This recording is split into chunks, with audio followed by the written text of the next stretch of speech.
Hey, what's up? Today we will continue the ladder Trav project with another 500 runs. This is one of the most successful sessions I've had so far, and I do believe you'll find the final results quite interesting.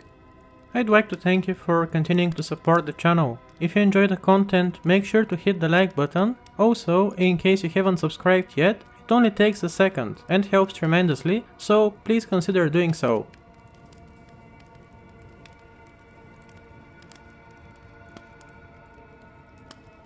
Without further delay, it's now time to watch. See you in the comment section.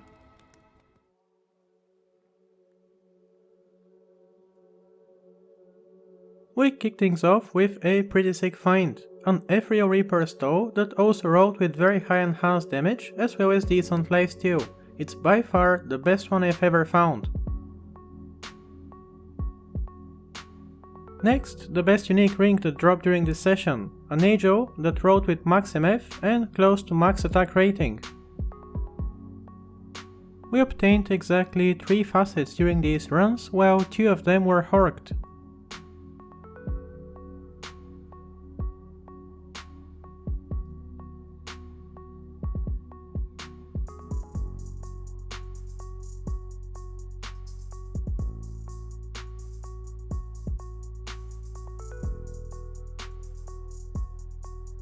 We also got a couple of nice small charms with HP.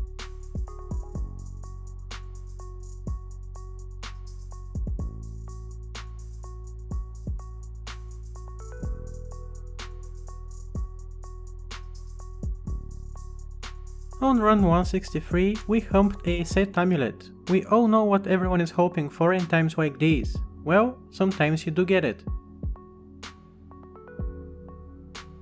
Shortly after, a useful small charm that gives 7th magic find.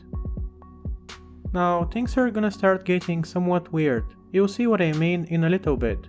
So the first high rune that dropped during these runs is an OHM, my 3rd one on ladder so far. Followed by a cool rare amulet for elemental druids that gives FCR and other useful things. Halfway through, a pretty insane skiller that gives 1 to cold skills and 35 HP. We also managed to hork a Tau weapon that gave the max possible additional skills to masteries.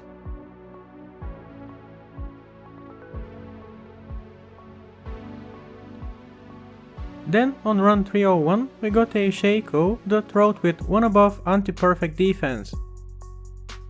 Just 1 run later, we get our 2nd high rune of the session. Once again, it's an OHM.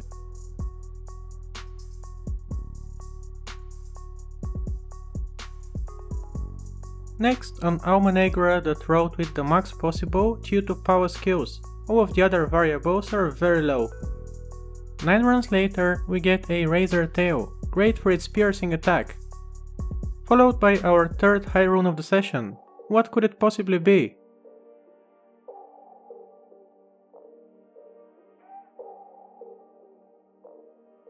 Run 370, we see a plain skiller with 1 to traps. Well, shortly after, we hump a go rune from one of the Night Lords. We skipped run 435 in order to find the final high rune of the session. At this point, you probably guessed what it is. I don't think I've experienced such weird RNG before, including the one from the previous session. Somehow I managed to get 5 OHMs in a row from Trav, kinda crazy. Approaching the end of our journey, we loot Marrow Walks that rolled with 2 to Skeleton Mastery and the minimum possible strength. We also found a decent Grand Charm that might be especially useful for Gold Find Barbs. Right at the end, I thought I found another OHM, but it was just an Ort. An item recap will now be shown in the background. This one was a weird but at the same time exciting journey. Without any doubt, I'm pleased with the final results. Make sure to let me know what you think and share your own recent drops in the comment section. By the way, in case anyone is wondering what happened with the unique rings and amulets that usually drop all the time, I found 7 unique rings and 2 unique amulets during this session, but it seemed pointless to include any of them. Apart from the Max Najo, all of the rest was basically junk, like the Crescent Moon, Manauts, Dwarf Stars and so on. You know the drill. After today's session, we've now found 6 high runes in 1000 runs. That's a pretty wild success rate of about 1 high rune per 167 runs. While I'm hoping for this trend to continue on, I'm also hoping for more variety as well. You know what I mean. With this, we've reached the end of today's session. I hope you had a good time. See you in the next one.